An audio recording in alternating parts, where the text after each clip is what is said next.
Hello साथीहरू, के छ हाल खबर तपाईहरुको? तपाईहरु देख्दै हुनुहुन्छ यो मल्चिङ प्रविधिद्वारा लगाइएको टमाटर धेरै नै राम्रो फलेको छ र घासदेखि र विभिन्न प्रकारका माटोको समस्यादेखि बचाउनको लागि र पानीको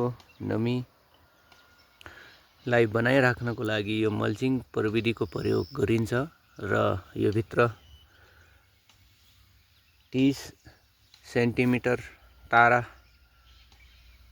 पाल परेको पाइप लगाइएको छ, जो कि प्रत्येक बुटामा थोपा सिँचाइको कार्य गर्दछ र यो धेरै नै राम्रो टमाटर छ र धेरै नै राम्रो भएको छ। तपाईहरु यो भिडियोमा देख्दै हुनुहुन्छ, धेरै नै राम्रो बढेको छ र